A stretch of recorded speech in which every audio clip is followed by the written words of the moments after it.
সবাইকে আমন্ত্রণ জানাচ্ছি নেক্সাস টেলিভিশনের নিয়মিত আয়োজন চলমান দেখার জন্য। আজ পহেলা বৈশাখ, সবাইকে নববর্ষের শুভেচ্ছা। নববর্ষ আমাদের কাছে এক বছর পর পর ফিরে ফিরে আসে। নববর্ষের মজা হচ্ছে যে নববর্ষ কখনো পুরনো হয় না, কেননা এক বছরের বেশি নববর্ষ টেকে না। এক বছরের মধ্যেই নতুন বছর চলে আসে এবং নববর্ষকে ঘিরে যা কিছু সবকিছুর মেয়াদ হচ্ছে এক বছর। ধরেন যদি একটি ডায়েরি বের হতো তাহলে তার মেয়াদ হচ্ছে এক বছর, হালখাতার মেয়াদ এক বছর, আগের বছরের বাকি টেনে এই বছরের হিসাব কিতাব করে নতুনভাবে শুরু হয়ে যায় এবং এক বছর পরে আবার নতুন খাতা শুরু হয়। এবং যদি একটা ক্যালেন্ডার থাকে সেই ক্যালেন্ডারটাও কিন্তু মেয়াদ হচ্ছে এক বছর এবং আজকের এই অনুষ্ঠানটার মেয়াদ এক বছর। ঠিক এক বছর পরে বাংলা নববর্ষ ফিরে আসবে এবং সেই নববর্ষে আবার চলমান হবে এবং সেই চলমান একটা নতুন চলমান হবে। আজকে আমরা বিষয় রেখেছি আগে যদি জানিতাম। কেন এই বিষয়টা রেখেছি অতিথিদের নাম বললেই বুঝতে পারবেন। আমাদের অতিথি আজকে ফেরদৌস ওয়াহিদ, সঙ্গীত শিল্পী, নিজ নামে পরিচিত। এখন তাকে পরিচয় করিয়ে দিতে হয় না, বাংলাদেশের গানের সঙ্গে সঙ্গীতের সঙ্গে তার নাম মিশে গিয়েছে।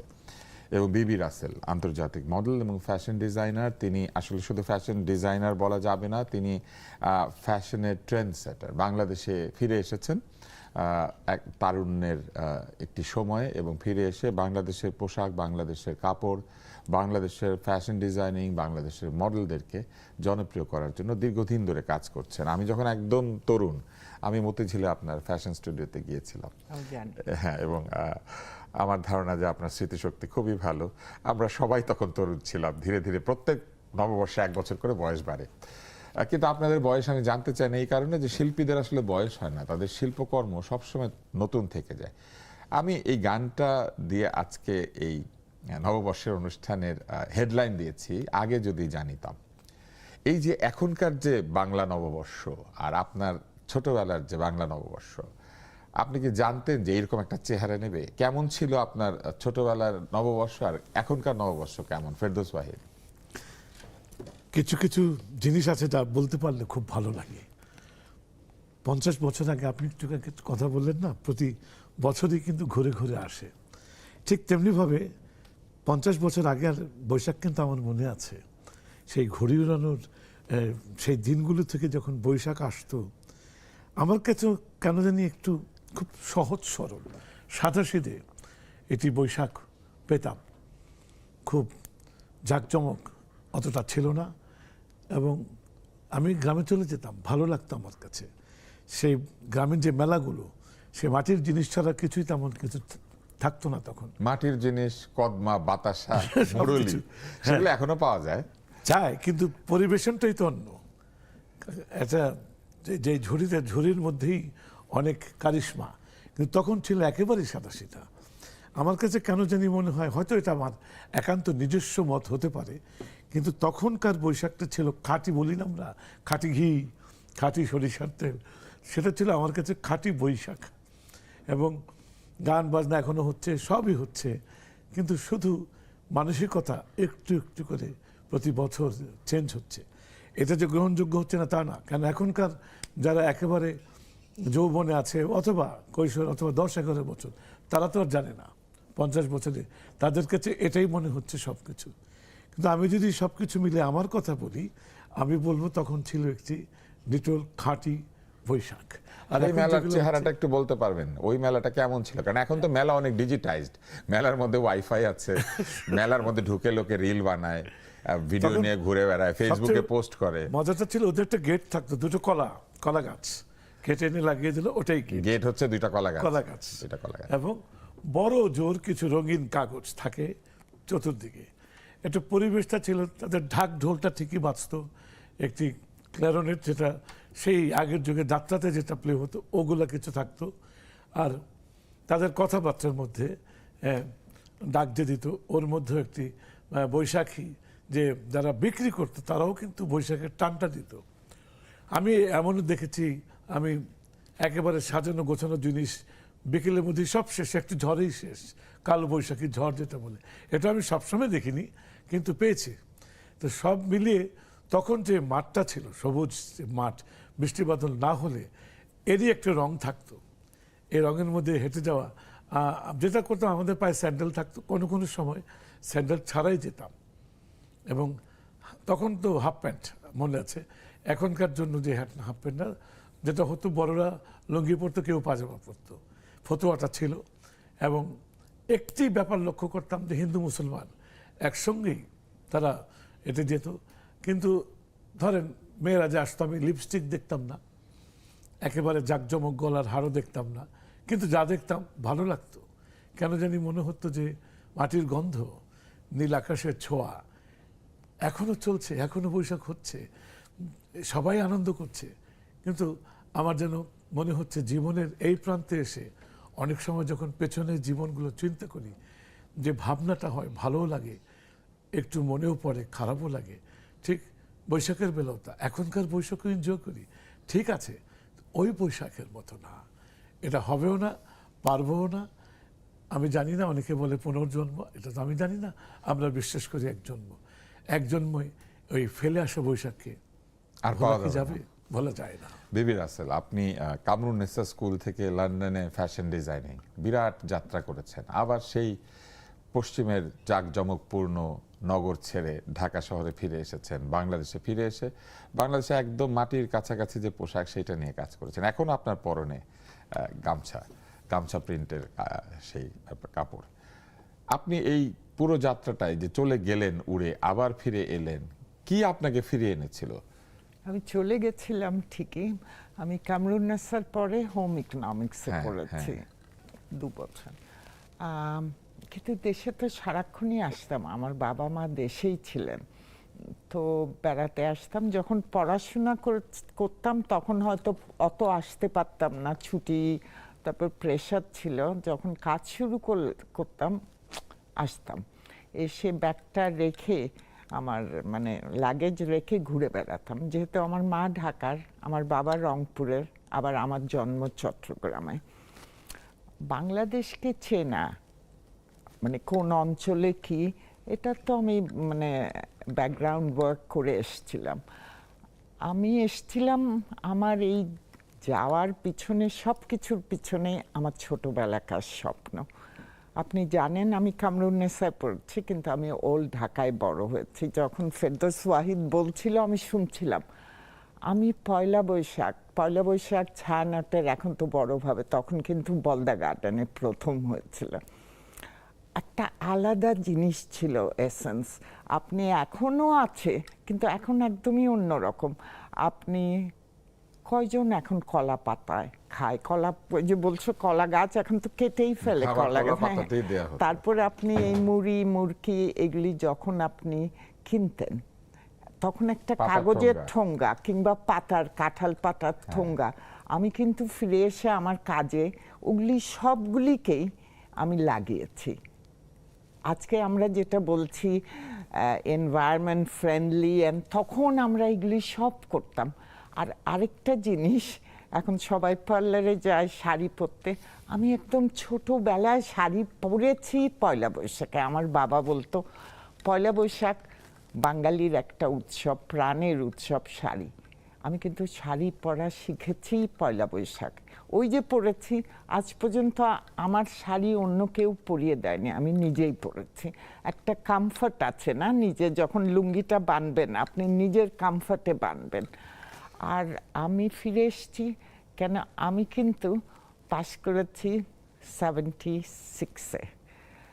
আমি অন্য একটা প্রফেশন করেছি।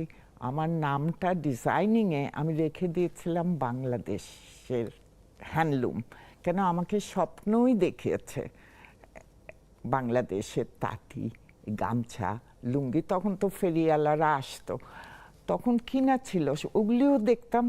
আমি ফেরদৌস ওয়াহিদের সব গান, আমি কথা বলছিলাম, সব গান জানি। বাংলাদেশ আমরা বড় হয়েছি আসলে এই গানগুলো শুনে। আমরা যেরকম আব্বাস উদ্দিন ভাই, হরলাল চাচারও গান শুনতাম, ফেরদৌসী আপা বলেন, সবার, নীলুফার আপা, ওনার গান সব একটা ছিল সেই যুগে। এনারা তো রকস্টার, এখন ওনার মতন রকস্টার কয়জন আছে বলেন? দেখেন কি সুন্দর না, সানগ্লাস, মানে দে হ্যাভ আ স্টাইল। এখন তো এগুলি হারিয়ে যাচ্ছে। এখন আপনি মুড়ি মুরকি কিনবেন, আমার ভালো লাগে না। কালকে একখানে আমি গেছিলাম, প্লাস্টিকের ঠোঙ্গায় দিচ্ছে। আরে কাগজের ঠোঙ্গায় দিবে কিংবা ওই পাতার ঠোঙ্গায় হ্যাঁ দিবে। এগুলি সবই কিন্তু আজকে কিন্তু আমরা 21st সেঞ্চুরিতে বাস করছি। আমিও বিশ্বাস করি ডাইভার্সিফাইড মডার্ন, কিন্তু আমরা পলিউশন নিয়ে আসছি এইসব প্লাস্টিক। কারণ ওই সময়ের যা কিছু ছিল সব তো পুনর্নবায়নযোগ্য, রিসাইক্লিং হতো।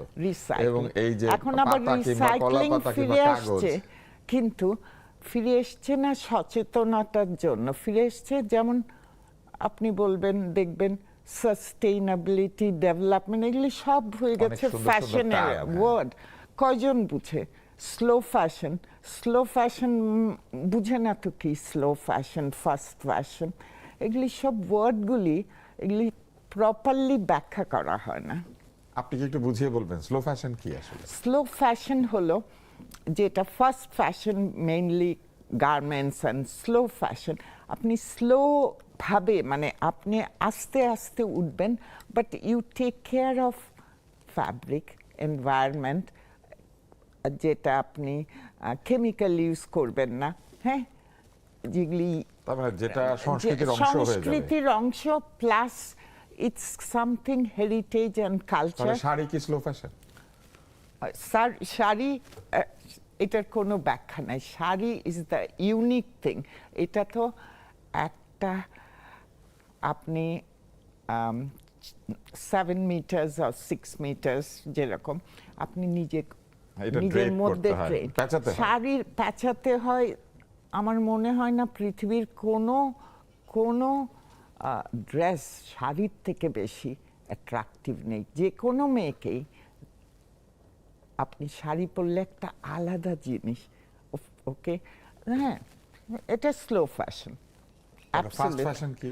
ফার্স্ট ফ্যাশন এই যে আজকে শাড়ি পরে না, এই যে আপনারা হাজার হাজার টি শার্ট বানানো হচ্ছে, আপনি এটা দিয়ে কি, হ্যাঁ, আমাদের garment industry with all respect number 2 in the world, কিন্তু আপনি আমাদের চিপ লেবারটা ইউজ করছে, পলিউশন বাড়ছে না, এগুলি এটা হচ্ছে ফাস্ট ফ্যাশন। সব দ্রুত fast বদলে যেতে fashion, থাকে, fast দ্রুত fashion। বদলে যেতে থাকে, মানুষ কাপড় ফেলে দেয়। শাড়ি তো এক একটা শাড়ি 10-20 বছর ব্যবহার করে মানুষ। নিশ্চয়ই আপনি যদি রাখতে জানেন, আপনি অ্যান্টিক কিসের জন্য এত দামে সেল হয়? You have to take care of ইট।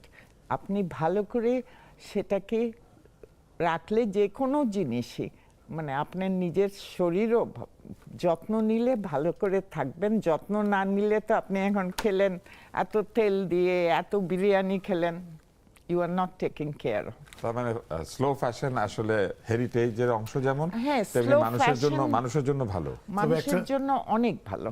আমরা আপা, ফেরদৌস এই ভাইয়ের যে কাছে মজার যাই। বিষয় হলো, আমরা যখন ওয়েটিং রুমে কথা বলছিলাম, আপা বললো, ফেরদৌস ওয়াহিদ জানেন আজকাল কিন্তু আমার গ্রাম খুব ভালো লাগে, আমি যাবই বৈশাখী, কিন্তু এখন আর ভালো লাগে না, খুব বিরক্ত বোধ করি, এবং আমি সোজাসুজি বলি আমি আর থাকবো না, চলে যাবো। আমি বললাম কেন?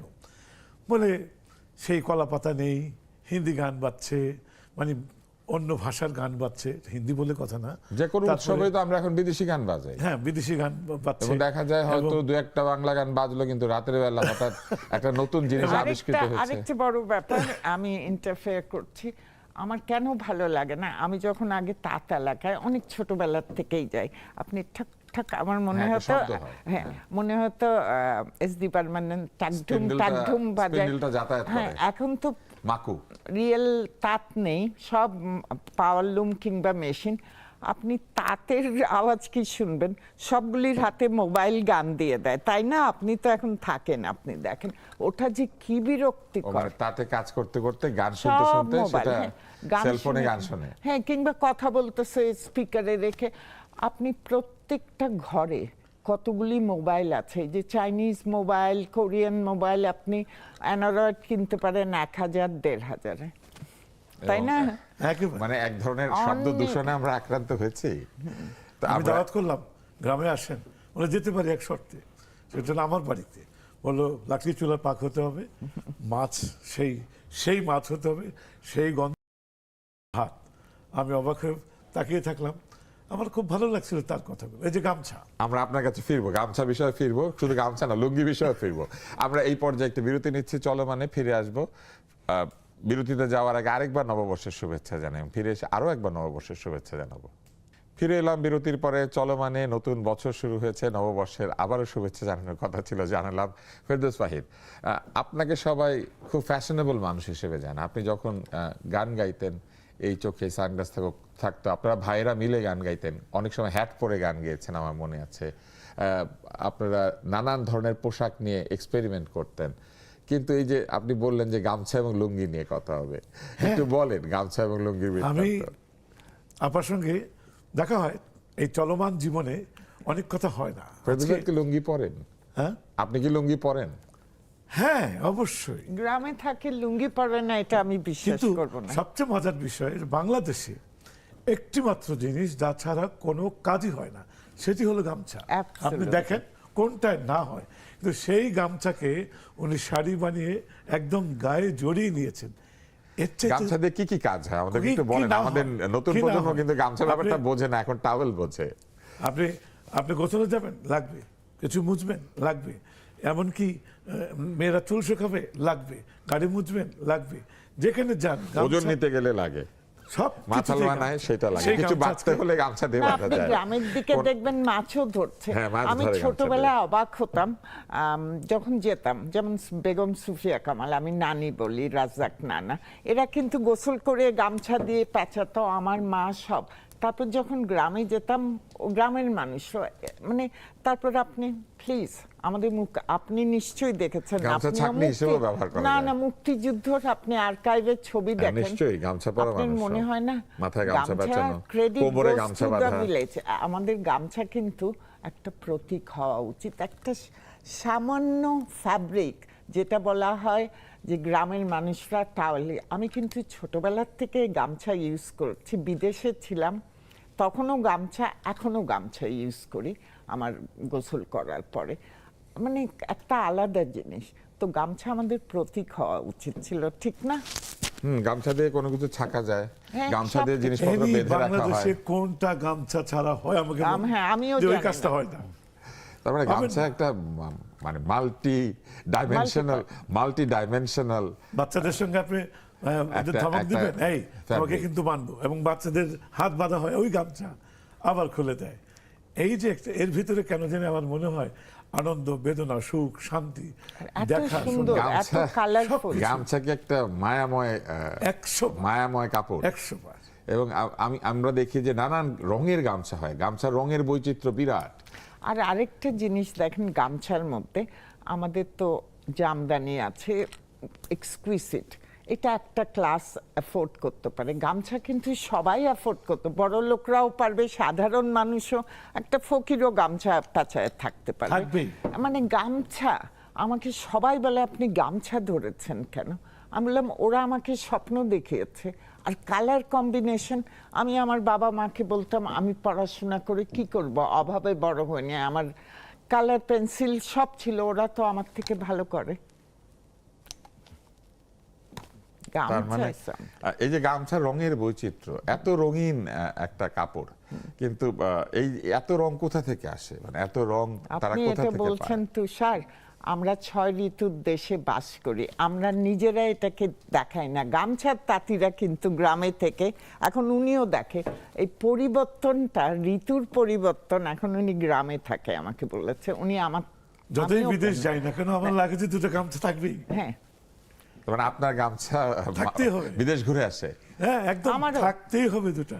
ওটা না হলে আমার নিজের কাছে মনে হয় কি যেন নেই, একটা কিছু মুছবো, গামছা লাগে। হ্যাঁ, এবং আমরা মানে মাঝে মাঝে কার উপর রেগে গেলে বলি যে গলায় গামছা দিয়ে নিয়ে আয়। তাই না, গলায় গামছা দিয়ে নিয়ে আসছে। এবং আবার আমরা যদি কোনো একটা কঠিন কাজে যাই, আমরা বলি কোমরে গামছা বেঁধে যাচ্ছি। লুক এট জেমস, জেমস তো মাথায় গামছা। হ্যাঁ, জেমস মাথায় গামছা। হ্যাঁ, ইভেন খেজুরের আমাদের রস যখন হ্যাঁ, দেয়, খেজুরের রস, হ্যাঁ, কি না ইতে ইউজ পনির বানায় গামছায়। হ্যাঁ, সব কিছু। হ্যাঁ, গামছা অনেক কাজে লাগে। যাই হোক, গামছা তো গামছা। ইদানিং আমরা লুঙ্গি পোশাকটাকে বেশ হেয় করি, কিন্তু আমরা দেখি শাহরুখ খান লুঙ্গি পরে, কিন্তু আমাদের এখানে আধুনিক জগতে লুঙ্গি প্রায় বিবর্জিত হয়ে যাচ্ছে। হ্যাঁ, আমার যেটা মনে হয়, যতই কিছু হোক না কেন, বাঙালি লুঙ্গিতে অভ্যস্তটা, রাতে আমার মনে হয় 90% কিন্তু ওই লুঙ্গি পরে খেয়েই ঘুমায়।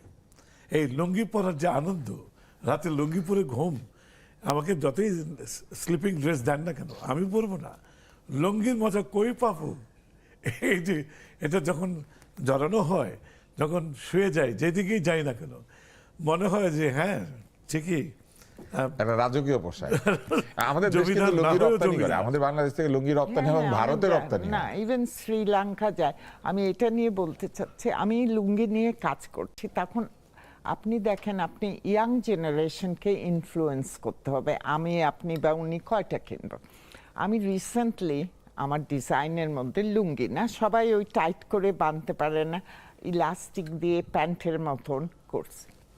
আপনারা দেখেন সোশ্যাল মিডিয়াতে আমাকে ধুয়ে দিচ্ছে। এই যেমন গামছা আজকে সবাই ইউজ করে, হ্যাঁ, আমার গামছা মানে এটা এমন হচ্ছে যে অ্যান্টোনিও ব্যান্ডেরাস, মাদোনা সব চায় গামছা, ওরা ওদের ভাবে। হ্যাঁ, আমি এটা যে কেন মানুষ আজকালকার ইয়াং জেনারেশন ভাবে গিট্টু দিয়ে পরবো, অভ্যাস নেই। আপনার আছে ইলাস্টিক দিয়ে প্যান্ট দিয়ে, বলে উনি গামছাটা লুঙ্গিটাকে আমি দেখি একটারও অ্যান্সার করি না। পিছনে তো লাগার লোক অনেক আছে, কিন্তু যত লুঙ্গি হবে তত কিন্তু তাঁতিরা সাস্টেইনেবল ডেভেলপমেন্টটা আমার যেটুকু মনে পড়ে, লুঙ্গি তো থানে বানায়, হ্যাঁ। এক একটা লুঙ্গি মানে এক একটা থানে 4টা করে লুঙ্গি থাকে এবং একই ডিজাইনের 4টা হয়, পরে আবার আরেকটা আপনি ডিজাইন হয়। যদি ওল্ড ঢাকায় যান, যেহেতু আমার অফিস মতিঝিলে, আমি এখনো ওল্ড ঢাকায় যাই, আমার খুব ভাল লাগে। আপনি দেখবেন খানদানি পরিবারগুলি সাদা লুঙ্গি পরবে, একটু চিকন পাড় থাকে। আপনি ওগুলি ঢাকা যান? কিন্তু অনেক এক্সপেন্সিভ। অনেক expensive, এখনো ওগুলাই ওরা বিদেশে যায়। এই পয়লা বৈশাখে আপনারা সব ওগুলি দেখতে যান। আমি কিন্তু গিয়ে ওল্ড ঢাকায় শাঁখারি পট্টিতে দেখে একটা মাটির মিষ্টির ইয়ে নিয়ে এরকম করে পিন্টু যাবে। বাবুর্চি, কাচ্চি এইটা তো- বিরিয়ানির একজন বিখ্যাত, উনি বানায়, প্লাস তার বিরাট অবস্থা কাচ্চি বিরিয়ানিতে। তো ও যখন আসে আমাকে সেই তখন থেকেই, হ্যাঁ দোস্ত কেমন আছো, কি আছো, যখন একটা দামি গাড়ির থেকে নামে, আমি এখনো দেখলাম সেই 40-50 বছর আগে যেটা, তখন হচ্ছে মাত্র শেখে, সেই সাদা একটা লুঙ্গি, সাদা একটা পাঞ্জাবি পরে যে একটা ছোট বেতের মতো নামে, আমার খুব ভালো লাগে দেখতে।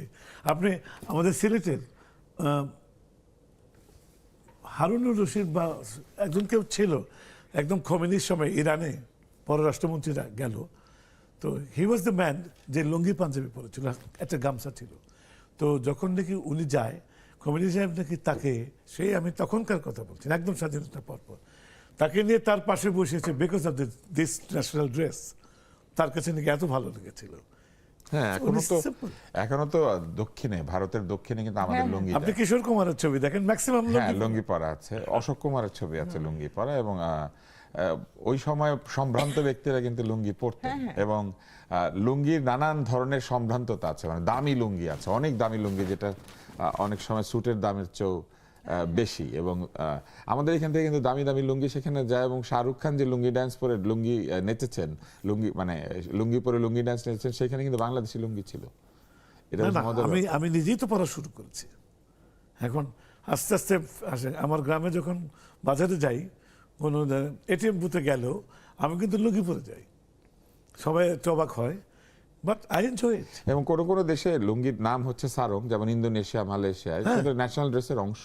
আপনি বার্মা যান, এবং তারা Head of the জাতীয় state, পোশাক সেও তো হিসেবে লুঙ্গি এটা পরে, ওরা আর লুঙ্গি এটা বলে না, আর সারং বলে। আমাদের দেশের জন্য যেহেতু আমাদের গ্রীষ্মকালটা বেশি, it's very hygienic, very good. যাই হোক, আমরা আলাপ করছিলাম আমাদের একটি দেশীয় পোশাক নিয়ে, কিন্তু আমাদের কাছে অনেক অনুরোধ, গান শুনতে চায় লোকজন। আপনি কি গান শোনাবেন, নাকি মাঝখানে শোনাবেন, না শেষে শোনাবেন? আপনি আজকে শিরোনামটা দিয়েই করি আপা। হ্যাঁ, শিরোনামের গানটা, এটা আমার অনেক প্রিয়। আচ্ছা, এই গানের গল্পটা বলেন, তারপরে গানটা শোনান। এই গান লাকি আকান্দের লেখা। ৭৭-এ আমরা ৭৬-এর শেষে, অথবা সম্ভবত ৭৫-এর শেষে, একদম 31-এ আমরা এসে গেলাম কক্সবাজার। দর্শক ছিল শৈবাল প্রবাল দুটোই, তখন হোটেল আর কিছুই নাই, 50 জনের বেশি দর্শকও ছিল না। 31st নাইট করব, 12টার সময় আমরা যা যা বলে কাউন্টডাউন করে কিন্তু শেষ। আমি লাকি, কাদেরি কিবরিয়া, রথীন্দ্রনাথ রায়, আরও অনেকে চলে গেলাম সমুদ্র পাড়ে। রাত 12টা, 12:30টায় ওখানে লাকি হঠাৎ গুনগুন করছে, তখন এলোমেলোভাবে, পুরোটা লেখাও হয়নি। আগে যদি জানিতাম, মন ফিরে একটু একটু ও যখন গাইলো, সবাই একদম ওকে ঝুঁকে ধরলো। আরে গান তো 2-3 বার গাইলো, বলে আমি গাবো, ও বলে আমি গাবো, আমি চুপ, আমার তো ক্লাস ফ্রেন্ড, আমি আমার মনে মনে একটা ব্যাপার ধরেই রাখলাম। চলে এলাম, ঠিক 2 দিন পরে আমি ওর বাসায় আজিমপুরে যেয়ে হাজির। বললাম, দোস্ত তুমি যে গানটা শুনলে এটা তো সেই গান। গান তো শেষ হয়নি। আমি দরকার নেই, হবে, তুই গানটা আমাকে দিবি কিনা বল। বলে করি, শেষ করি। আমার ধারণা হলো ও গাইতে চাইল। তো আমি এত ধরলাম, প্রতিদিন যেতাম এবং মানে আপনি গানটা গাইবেনই? আমাকে গাওয়াতেই হবে। বললো কে করবে? আমি বললাম আমি করবো, আমি প্রডিউস করবো। তখন 1 মাস পরে হঠাৎ ও, আমার মনে আছে বৃষ্টির দিন ছিল, ওটা 76-এ চলে আসলো আমার বাসায়, ধানমন্ডির বাসাতে। এসে সকাল 7টার সময় নক করছে। ও জানলা থেকে বলছে, ভিতরেও আসছে না। আসলো পরে বলে, তুই যদি কালকের মধ্যে গানটা করতে পারিস আমি তোকে দিয়ে দিব। ততদিনে গান কিন্তু লেখাও হয়ে গেছে সব কিছু। মোহাম্মদ নুরুল হুদা সাহেব লিখেছেন। আমি বললাম, বুঝি না বুঝি, বললাম ওকে। বলে দেখ, না পারলে কিন্তু দেব না। আমি সকাল 11টা থেকে রাত 11টা পর্যন্ত ঘুরলাম। 6টা মিউজিশিয়ান যদি, রহমান ভাই তখন সবচেয়ে বিখ্যাত বংশীবাদক, রুমু খান গিটারে, কিবোর্ড লাকি নিজেই, আমার মনে আছে সবাই, হাবলু একটা অংশ ছিল, মিলন ভট্টাচার্য তবলায় ছিল। ঠিকই অ্যারেঞ্জ হয়ে গেল। ওকে যে বললাম, ও তো আমার দিকে তাকিয়ে রাত 12টার সময় বলতো, তোর সব অ্যারেঞ্জ? আমি, হ্যাঁ, তুই এই নাম নে। পুলিশ কি? চলে গেলাম পরদিন ইফসা স্টুডিও, জিঙ্গা শিল্পী গোষ্ঠী। রেকর্ড হয়ে গেল, ঠিকই হয়ে গেল। 6 মিনিট 10 সেকেন্ড হলো গানটি। এই গানের স্টুডিওর বাইরে প্রথম শ্রোতা ছিল ডক্টর আশরাফ সিদ্দিকী। উনি প্রথম শ্রোতা ডক্টর আশরাফ সিদ্দিকী? হ্যাঁ, উনি ছিল আমার আত্মীয়ের মধ্যে পড়েছিল, আমার ছোট বোনের শ্বশুর। আমাকে খুব ভালোবাসতো। নুরুল হুদা সাহেব তো পরে মন্ত্রী হয়েছিলেন। হ্যাঁ, তো আমি বললাম একটা গান করলাম, শোনেন। তো আমাকে এমনি খুব আদর করতো। বলে, বাজা বাজা, তুই করে বলতো। একবার শুনলো 6 মিনিট 10 সেকেন্ড। বলে আবার দে তো, আবার শুনলো। শুনলে, তোর গানটা তো খুব মিষ্টি, তুই ফোক মিলিয়েছিস, দেখবি তোর গানটা কিন্তু হিট করবে। আমার স্পষ্ট মনে আছে। এই প্রশান্তি নিয়ে চলে আসলাম এবং কয়েকদিন যেতে না যেতে ঈদের ফ্লেভারটা আসলো, সম্ভবত সেপ্টেম্বর অক্টোবর। তা মাহবুব জামিল সাহেব ছিলেন উপস্থাপক। আমি আবার কানাডা চলে যাব। এই গানটা গাইলাম। গানটা যেই শোনে সেই বলে, আরে চমৎকার, গাবা গাবা, এটাই গাবা। তো এই গানটা হলো। আমি তখন চলে গেলাম গানটি রেকর্ড করে। ঈদের দিন যখন গানটা বাজে, আমি তখন ফ্লাইটে। তো পরে শুনলাম উনি বলছিল যে ফেরদৌস ভাই নতুন তখন আগমন। তো আপনারা যা গাইতেন পরের দিন সবাই সেটা গাইতেন। 3 লক্ষ মাত্র television view, black and white, 3 লক্ষ দেখলি সুপার ডুপার। তো পরের দিন আমার স্পষ্ট মনে আছে, গানটি যখন গেল, রিক্সা করে দেখছে, কেউ উঁকি দিচ্ছে, আমি যাচ্ছিলাম। তো এই গানটি আমার জীবনের মোড়টি ঘুরিয়ে দেয়। আমি তাহলে গানটা ধন্যবাদ জানাই, অভিনন্দন। এবং ওপারে ভালো থাকো তোমরা, রাখি আকান্ত এবং মোহাম্মদ নুরুল হুদা সাহেব। এই নুরুল হুদা সাহেব তো আরো গান লিখেছেন আপনার জন্য। হ্যাঁ, 3-4টা সবকটা সুপারহিট। মামুনিয়া তার লেখা। মামুনিয়া। এবং মামুনিয়া প্রসঙ্গে আমার বলতেই হবে, যতবার এই গানটি বহুবার গিয়েছে, কিন্তু আপনার তখন বিটিভিতে শুভেচ্ছা নয়, হ্যাঁ, শুভেচ্ছা অনুষ্ঠানটি আপনাকে আমি অনেকদিন বলতাম যে, কি ভাই আমার গান নাই কেন? আমি সহজেও কাউকে বলি না, কিন্তু আপনাকে বলতে আমার মনে হতো যে আপনি নতুন কিছু করছে। হঠাৎ করে একদিন বলে, এই গানটা করতে হবে। এবং ওই গানটার যে পারফরমেন্স ছিল, এখনো টিভিতে যায়, ইউটিউবে পাওয়া যায়। ওই গানে একটি মেয়েকে আপনি আকাশে ছুঁড়ে ধরেছিলেন, সেই মেয়ে এখন বিখ্যাত নৃত্যশিল্পী। এবং তখন শিশু, মানে 2 বছর 2.5 বছর বয়স। আমার টার্নিং পয়েন্ট চলে আসলো সেই গানটি। তো শুনি তাহলে, আগে যদি জানিতাম। আগে যদি জানিতাম, তবে মনে ফিরে চাইতাম, এই জ্বালায় আর প্রাণে সয় না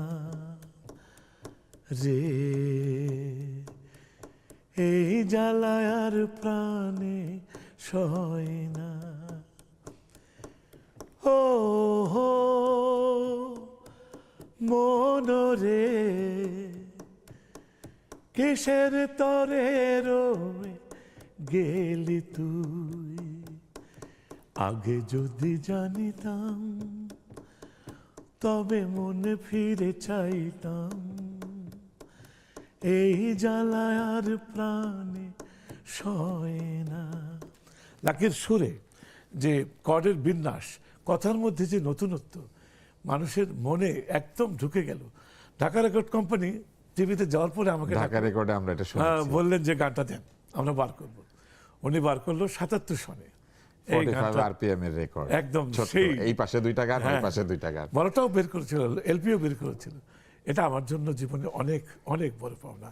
আপনি যাচ্ছে যখন দিলেন না ক্যাপশনটা, আমি খুব নিজেকে খুব ভাগ্যবান মনে করছি। না, এগুলি আমাদের স্মৃতির গান, আমাদের মানে পুরোনো দিনে ফিরিয়ে নিয়ে যায়, কিন্তু এই গানগুলি পুরনো হয় নাই এবং আপনার গলাও পুরনো হয় নাই। আপনার বয়স কত আমি বলতে চাই না দর্শকদের, কিন্তু আপনার গলা এখনো সেই তরুণ বয়সীদের মতোই। এটা তো আপনার বদান্য তো সবসময়। আবার আবার এটাও সত্য কথা, আপনি কোনো সত্য কথা বলতে কখনো একদম পিছপা হন না। সুতরাং আপনি যখন বলেছেন আমি বিশ্বাস করি গলা তাহলে গলা ঠিক আছে। গলা এখনো ঠিক আছে, অনেক চমৎকার।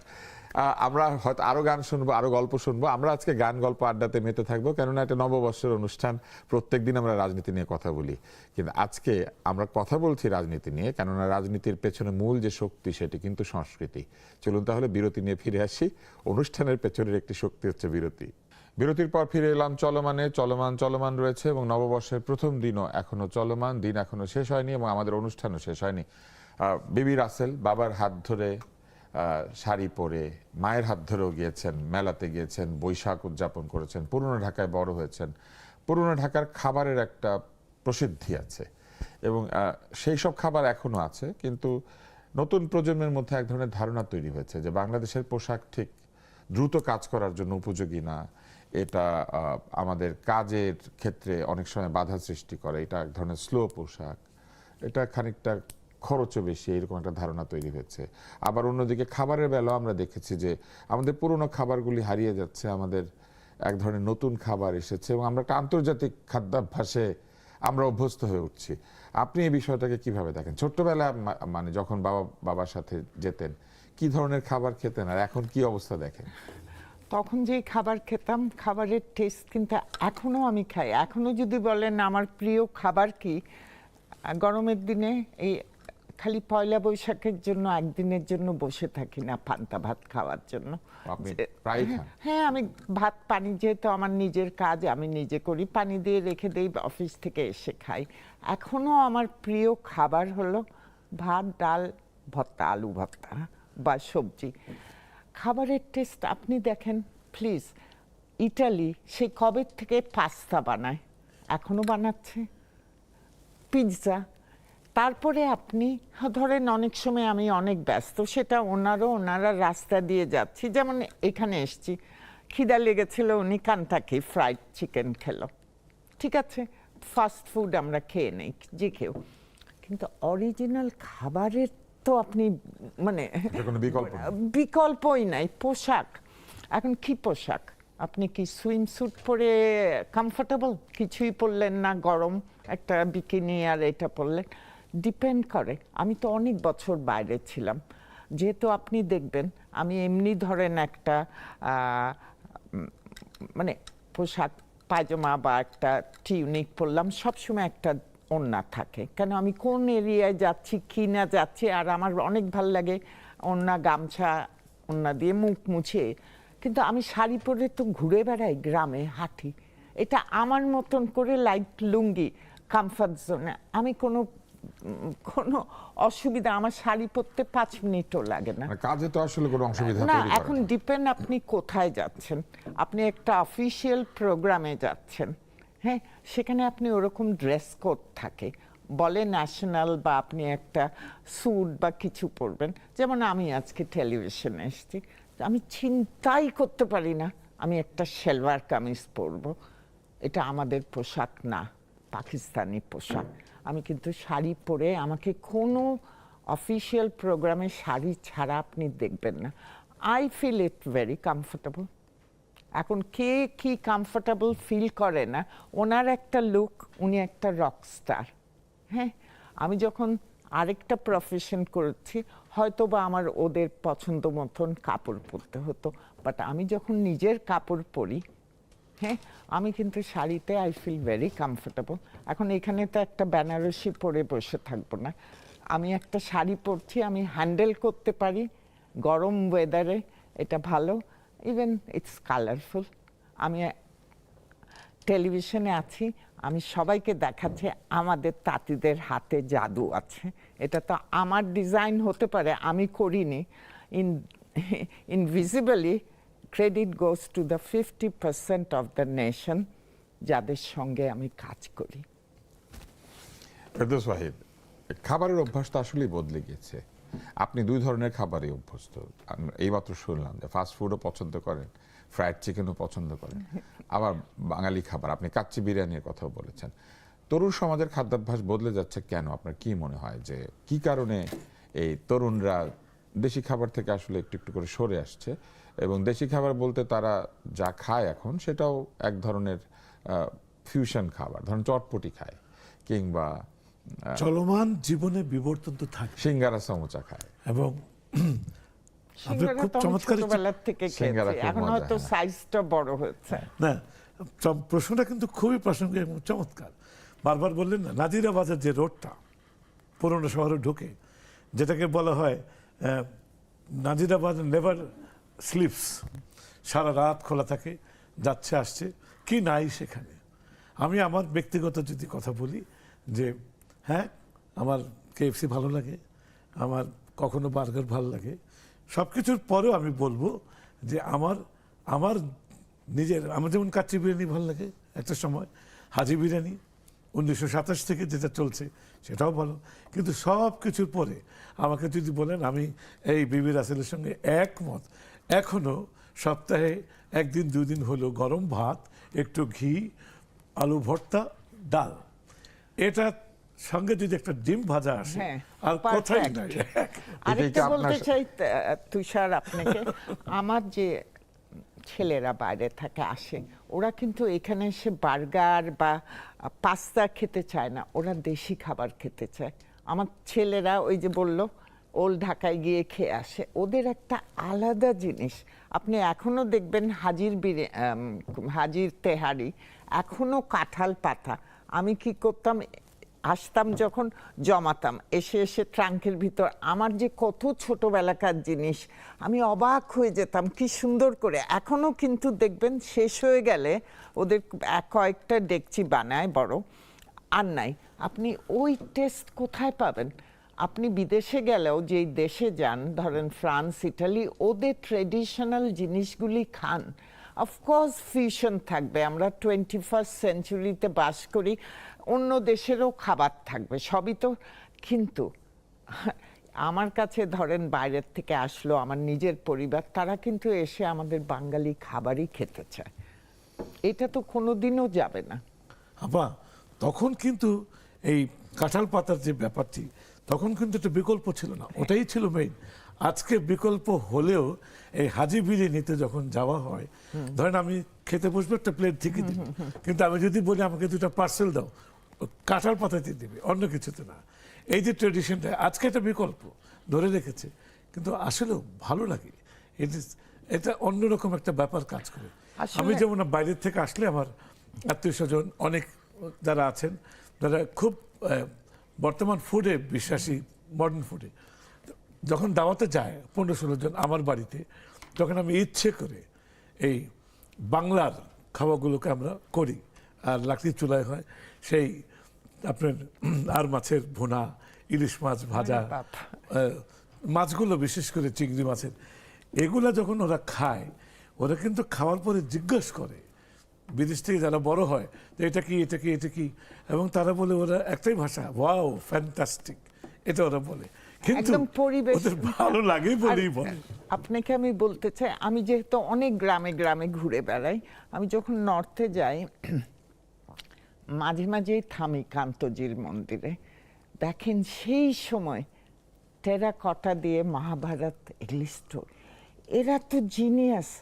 আমাকে আপনি ডেকেছেন আজকে, এই মেয়েটা কিন্তু পুরানো জিনিস দেখেই, আমি আপনাকে না জানলে আপনাকে আঁকবো কি করে, রিভাইভ করছে। You have to know the history. এখনো কিন্তু আমি বলি, আমার ছেলেরা কিন্তু ফেরদৌস ওয়াহিদের গান জানে।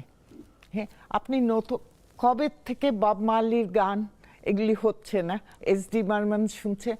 আমরা আমাদের এই যে আইকনগুলি, যাদেরকে দেখে প্রজন্ম শিখবে, আমরা এগুলি প্রিজার্ভ করি না। এই যে আপনি আজকে বললেন, আমি অনেক সময় মাইন্ড করি বা বলি বলেন না মডেলিং।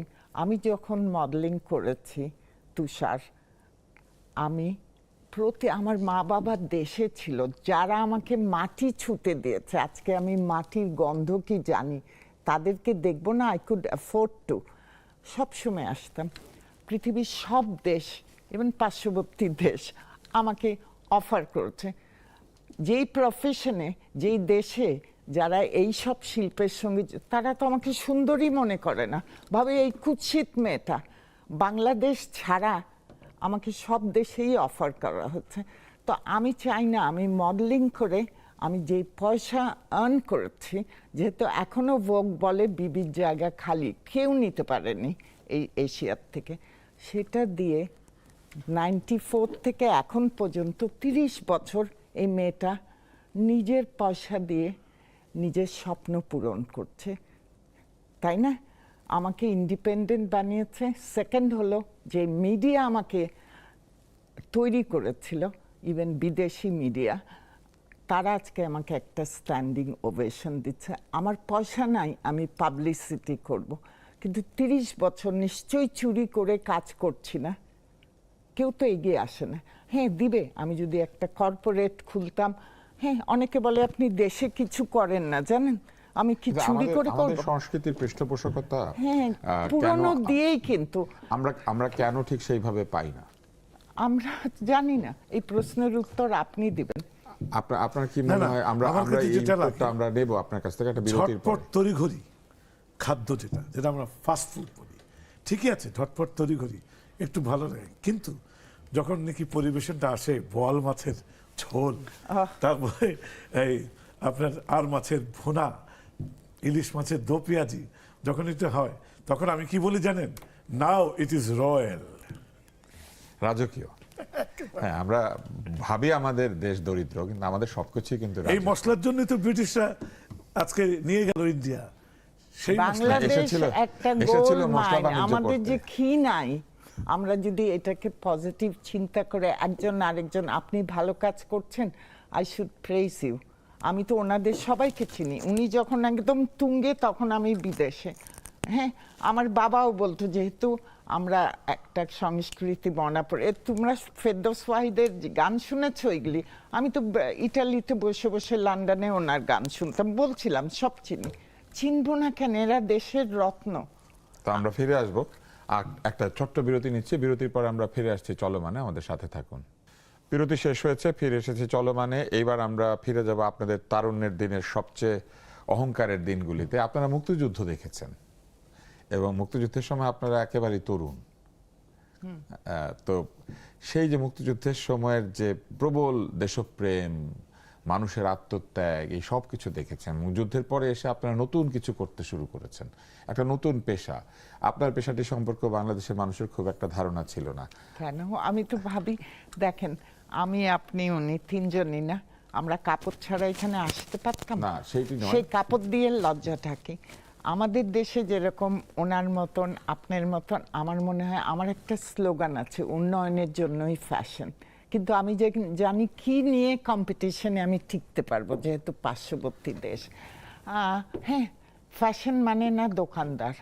হ্যাঁ, ফ্যাশনেরও একটা গ্রামার আছে। আপনি তখনই আমার কাছ থেকে কিনবেন যখন দেখবেন যে, ধরেন আমি বিবি পোশাক রাসেল আপনাকে আলাদা ডিজাইনার, আমার নাম না দেখেও বলতে পারবেন দিস ইজ দিস। আমি তো ওনার নাম না জেনেও বলে দিতে পারবো, এটা ওনার গলা, এটা জেমসের গলা, এটা এর গলা। এইটা দিয়ে স্বকীয়তা দরকার। হ্যাঁ, চেষ্টার দরকার। আপনি কপি করে কোনো জাতি উঠতে পারে না।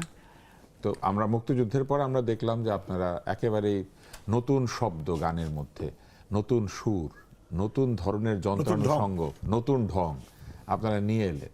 কি আপনাদেরকে অনুপ্রেরণা দিয়েছিল? অবশ্যই এটা কি যুদ্ধ আমার একটা জীবনের অনুপ্রেরণা দুর্ভাগ্য ছিল? কিনা জানি না, যুদ্ধ কি একটা আমার অনুপ্রেরণা ছিল? মুক্তিযুদ্ধের সময় আমি কানাডা ছিলাম। তো যখন দেশ স্বাধীন হলো, আমাকে আর আটকে রাখতে পারেনি। আমার মনে আছে আমি একাই পালিয়ে চলে এসেছিলাম। দেখা হলো ফিরোজ শাহের সঙ্গে।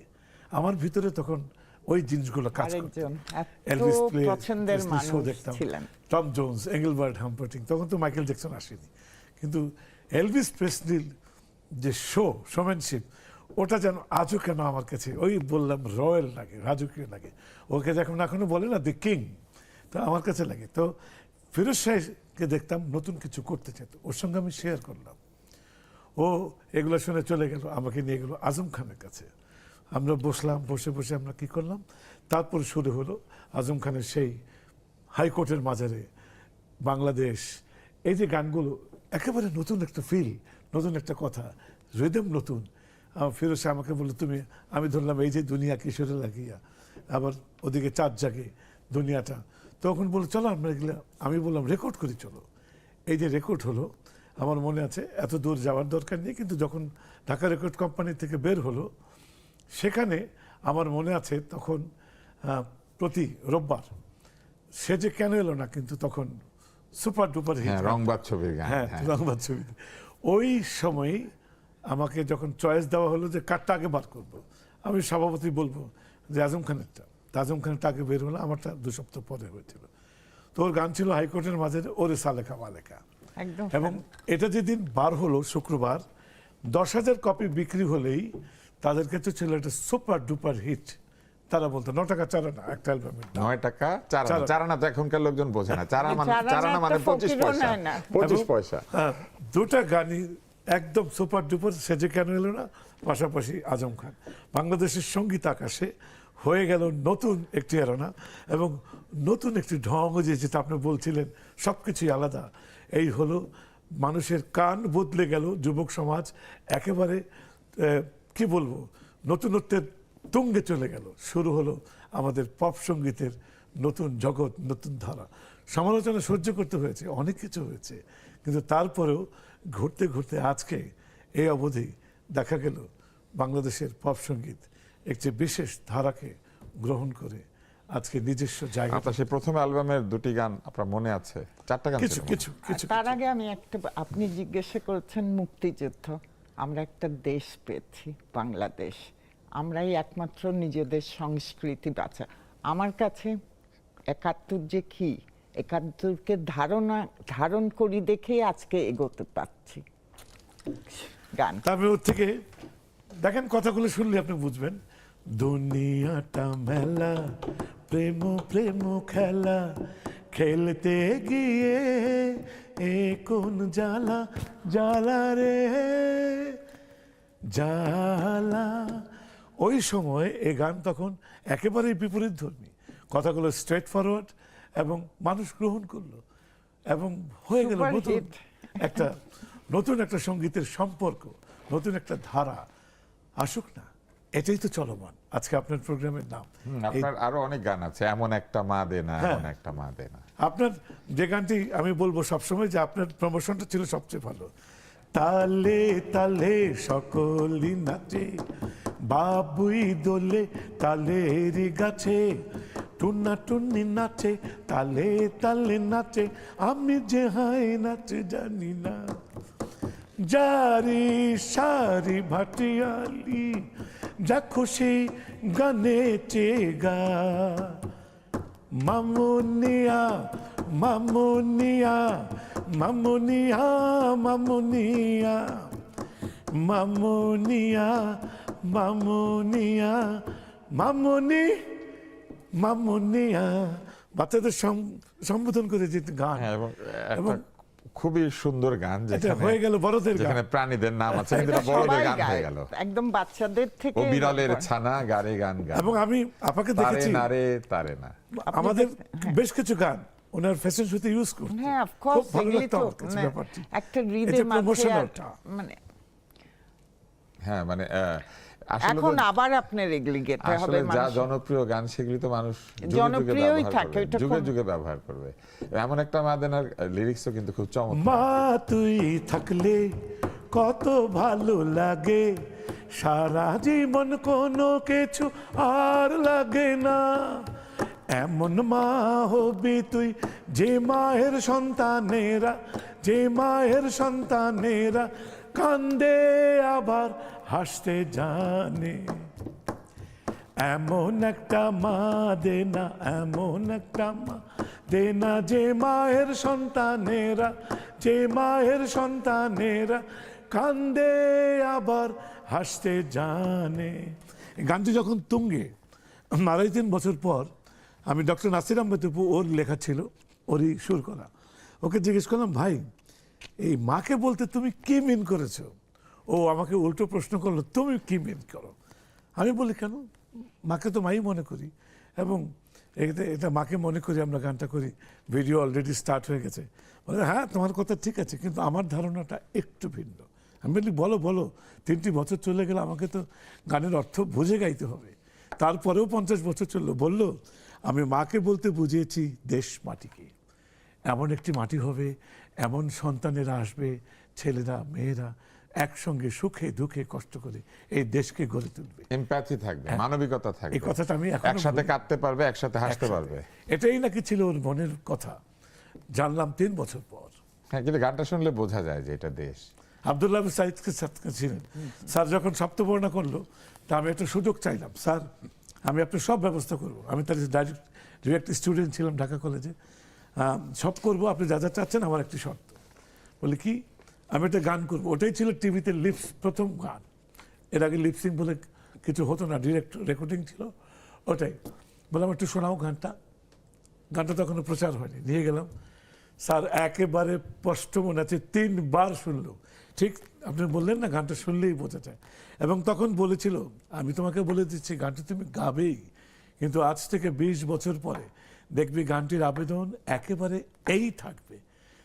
তারপরও 20 বছর গেল, আরো 10 বছর গেল, বিশ্বাস করেন এমন কোন অনুষ্ঠান নাই, প্রায় তো অনুষ্ঠান করতে হয়, যে বলল এই গান 3টা মামুনিয়া, এমন একটা মাদেনা, আগে যদি জানতাম। এই গান 3টে আগে গাও, তারপর অন্য যা খুশি গাও। বিবি রাসেল, আপনার কাছে আসি। মুক্তিযুদ্ধের চেয়ে বড় কিছু নাই আপনার কাছে, আপনি এটা বলেছেন, এবং এটাও বলেছেন যে এটা একটা অনুপ্রেরণা, আমাদের দেশ গড়ার অনুপ্রেরণা, নিজেদেরকে শক্তিশালী করে বিশ্বের নাগরিক হিসেবে গড়ে তোলার জন্য মুক্তিযুদ্ধ আমাদের সবচেয়ে বড় অনুপ্রেরণা, সবচেয়ে বড় অর্জন। সবচেয়ে বড় অর্জন। তো এই যে আজকে আমাদের রাজনীতিতে এখনো কিন্তু এই নিয়ে নানান তর্ক আছে, এই তর্কগুলি যখন শোনেন তখন আপনার কেমন লাগে? আমি একখান দিয়ে ঢুকাই কেন, আমাকে কেউ কনভিন্সই করতে পারবে না। শুনেন, আমি বেশিরভাগ সময় আমি বলছিলাম ফেরদৌস ওয়াহিদকে, আমি গ্রামে কাটাই। আপনি বাদ দেন, কিছু পরিবার মুক্তিযুদ্ধে কে না পাঠ নিয়েছে, একখান থেকে একখানে দৌড়াচ্ছে, সব কিছু ছেড়ে মুক্তিযুদ্ধে। আর মুক্তিযুদ্ধে আমার অনেক স্মৃতি আছে, যেহেতু আমার বাবা মা অনেক ইনভলভ ছিল। আপনি ঢাকা অ্যাটাক কোথা থেকে, আমি এগুলিতে যেতে চাই না। আমি মুক্তিযুদ্ধ, আপনি একটা স্বাধীন দেশ পাচ্ছেন আমাদের সংস্কৃতির জন্য। আমরা বাংলারা কি গ্রামে যাবেন, দেখবেন নাচ হচ্ছে, গান হচ্ছে, সব এখন না, আমাদের একটা নিজস্ব কালচার আছে। এই যে পয়লা বৈশাখ নিয়ে বলছিলেন না, আপনিও দেখতেন ছোটবেলায়, আমার খুব ভাল লাগতো, সবাই আলতা দিত। এখন দেখেন আপনি, এখন খুব কম, আসল মেহেন্দির জায়গায় এখন কালো মেহেন্দি, সাদা মেহেন্দি, এগুলি বের হয়ে গেছে। It's okay, it's okay, but আপনি ফিউশন কি সেটা জানতে হবে, ফিউশনে ঢুকাতে হবে জিনিস। বাট মুক্তিযোদ্ধা, অনেক সময় ভাবি আমি কি এই বাংলা, এই যে 30 বছর একটা জিনিসই চাই, আমি এখনো চঙ্গের প্রথম স্টেপে না। যারা আমাকে স্বপ্ন দেখিয়েছে তাদেরকে উঠাতে, পৃথিবীর সব দেশেই আমাকে চায় কেমন করে করছো। এদের হাতে জাদু আছে, হাত পাতবা না, পাতলে কেউ পয়সা দিবে, দেখাও তোমাদের কাজ। অনেক সময় ভাবি এই বাংলাদেশ যে ছিলাম, এখনকার পরিস্থিতি না, বাংলাদেশ সব কিছু ছিল। বললাম তো, গান বাজনা, ছবি আঁকা, আমরা জয়নাল আবেদিন ভাই, কামরুল হাসান ভাই, সুলতান ভাই, কিবরিয়া ভাই, গানে দেখেন, লেখকের দেখেন। হ্যাঁ, আরেকটা নকশিকাথার মাঠ কেউ লিখতে পেরেছে যেটার মধ্যে একটা পুরা স্টোরি কি করে কাথা করে। বাট দেন ওনারা রকস্টার। হ্যাঁ, আমরা ইয়াং ছিলাম, আমরা ওনাদের গানও নাচতাম, মজা করতাম, সব কিছু। আমার কাছে 71, এখনো যদি বেঁচে আছি, চিন্তা করি কিরকম মানুষ খালি দৌড়াচ্ছিল, যারা ছিল তারা প্রত্যেকে ইনভলভ ছিল, প্রত্যেকে ইনভলভ ছিল। আমরা একটা দেশ পাবো যেটা আজকে বাংলাদেশ। এখন যারা একেবারেই তরুণ, যারা ইতিহাসের গল্প শুনে বাংলাদেশকে বোঝার চেষ্টা করে, মুক্তিযুদ্ধকে বোঝার চেষ্টা করে, আমাদের সংস্কৃতি কি এটা বোঝার চেষ্টা করে, তাদের জন্য আপনি কয়েকটা পরামর্শ দেন। আমি পরামর্শ দেব। কিছু প্রথমে ইয়াং জেনারেশন, আমিও এক আঙ্গুল কম্পিউটারে দিয়ে জন্ম নেইনি, আপনিও না, ও না, আমরা এখন শিখছি। তোমরা দেখো, চোখ খুলো, কান খুলো, তোমরা দেশটাকে চিনো, হেরিটেজ জানো। কেউ না, কেউ ভুলবে না। পুরানো দেখেই কিন্তু আমি আমার মাদের দেখেছি, দেখে আমি আমার মতন করে শাড়ি পরি। তুমি যদি কালচার আর হেরিটেজ না জানো, তুমি কি শিখবে? পুরানো বিদেশে কিন্তু এখনো আমরা বলি, আমরা যখন অত্যাচারের কথা আসি, জার্মানির সেকেন্ড ওয়ার্ল্ড ওয়ার, আমরা হিটলারের কথা জানি, আমরা বইতে পড়েছি। ওই বই থেকে, জার্মানির বই থেকে আউট হয়ে যায় নাই তো হিটলার। আপনি হিটলারকে দেখেছেন? কিন্তু উই নো এভরিথিং। আবার মানুষের সত্যটা জানতে হবে, নিজের ডিসাইড করতে হবে। আর আজকে ইয়াং জেনারেশন কিন্তু এটা ডিজিটাল ওয়ার্ল্ড, অনেক কিছু জানতে পারে, অনেক কিছু আছে ভাষা নিয়ে, শেখ মুজিব বা অনেক মানুষের কাছ থেকে শেখার। গ্রামের দিকে বাংলাদেশ দেখেন, এক অঞ্চল থেকে আরেক অঞ্চলে যান, উনি এখন কোথায় জানি আছে, না বিক্রমপুরে। আমি কিন্তু ওনাকে বলে দিয়েছি বিক্রমপুরে কি কি। আমি যদি পারি, তোমরা আরো পারবা, তোমরা দেশটা সম্বন্ধে জানো। অ্যান্ড ফার্স্ট থিং, যেটা আমার কাছে সবচেয়ে ইম্পর্টেন্ট, রেসপেক্ট হিউম্যান ডিগনিটি। তোমার সবাইকে, একটা গরিবেরও তুমি পর্দা উঠাতে পারবে না। You give them respect. মানুষকে সম্মান করতে হবে। অসম্মানের সংস্কৃতি তৈরি করার মধ্যে দিয়ে আসলে আমরা কোনো কিছু অর্জন করতে পারবো না। আপনার কাছ থেকে একটু পরামর্শ শুনি। আমরা অনুষ্ঠানের শেষ প্রান্তে আমরা অনেকগুলি গান শুনেছি, এইসব গান আমাদের কাছে চিরনবীন, চিরসবুজ। একটা গান দিয়ে হ্যাঁ, আমরা শেষ করব। আরেকটা গানের রিকোয়েস্ট পেয়েছি, আপনি একটা মনে করে রাখেন কোন গানটা গাইবেন। আপনিও আজকের যারা তরুণ তাদের উদ্দেশ্যে বলেন যে তারা অনেকেই সঙ্গীত শিল্পী হতে চায়, অনেকে অনেক সুনাম করতে চায়, নাম চায়। এখন ভাইরাল হওয়ার একটা যুগ এসেছে, তারা চায় যে সবকিছু কিছুদিন মানুষ দেখুক। তো আপনি একটু বলেন যে আসলে কি করা উচিত? আসলে এই চলমান নামটা বারবার চলে আসছে। এই চলমান জীবনে অনেক কিছুই হচ্ছে এখন। বিজ্ঞানের এই যে উৎকর্ষতা, এর থেকে কিন্তু ছিটকে ছিটকে এমন কিছু মতবাদ আসছে, এমন কিছু বিজ্ঞান আসছে যেগুলো আমাদের পুরোপুরি কাজে লাগে না, কিন্তু লাগাচ্ছে। এই যে গানের ব্যাপারে ভাইরাল যে শব্দটা আপনি বললেন, এটি হচ্ছে ভাইরাল, অর্থাৎ মানুষের মুখে মুখে যাচ্ছে, কিন্তু কি ভাইরাল হচ্ছে এইটা আসলে আগে দেখতে হবে। যদি 10টি জিনিস ভাইরাল হয়, 2টো হয় খাঁটি আর 8টি হয় যার কোনো অর্থই নাই। এটা কিছু করার নেই, এটা মেনে নিতে হবে। এবং ওই যে বললাম 4টি শব্দ চলমানের মধ্যে, একদিন আমি আশা করি এই বাংলাদেশে অনেক কিছু হারিয়ে খাঁটি ফিরে আসবে। এই কামনা ছাড়া আমি আর কি বলতে পারি। এই যে পেছনের দিকে যখন তাকান, কোনো জায়গাতে কোনো হতাশা আছে? হতাশা নেই, দুঃখ আছে। হতাশা কিন্তু মানুষকে উঠতে বাধা দেয়। একটা দুঃখের কথা বলেন, কারণ ওই যে কান্দে আবার হাসতে যান। আমরা দুঃখের কথা শুনবো, তারপর আপনার গান শুনবো। দুঃখের কথা আমরা ওই একটি কথা আমি বলবো যে অনেক সময় না জেনে, না বুঝে, না পড়াশোনা করে মানুষের কারো মুখে শুনে নিজেরা অনেক সময় অভিমানী হয়ে যায়, এদিক সেদিক অনেক কিছুই বলি, কিন্তু আসল ঘটনা জানার ইচ্ছা অনেকেরই থাকে না, জানতে চায়ও না, জানতে পারেও না। আমাদের জানতে হবে। একটা দুঃখ বলবো? নিশ্চয়ই। আমি তো আমার ছোটবেলায় বাংলাদেশেই ছিলাম, একদম ওল্ড ঢাকায় বড় হচ্ছে। আমার খুব দুঃখ লাগে, দেশটা বেশিরভাগ লোভ একটা জিনিস চলে আসছে, এটা সবচেয়ে খারাপ। এত লোভ আমি দেখিনি। সবাই মনে হচ্ছে মানে লোভ, কে কি করে জলদি উঠতে পারবে। হ্যাঁ, আপনি স্লো জিনিস আপনার মনে হয় না, আমার মনে হয় এটা সবচেয়ে খারাপ। আজকে দেখেন কি হচ্ছে লোভের জন্য। লোভের জন্য আপনি পলিটিক্যালি বলেন, প্রফেশনেও বলেন, সব কিছুতে। এইটা আমার অনেক দুঃখ লাগে। আমরা আপনার গান দিয়ে আজকের অনুষ্ঠান আমি একটা জিনিস বলবো, একটি গান জীবনে আমার কাছে স্বর্ণের অলংকারের মতো চলে এসেছিল। গানটি যখন হিট হয়ে গেল, এই যুগের ইয়াং জেনারেশন জানলো গানটি আমার, আসলে আমার নয়, এটি আব্দুল আলিম সাহেবের গান।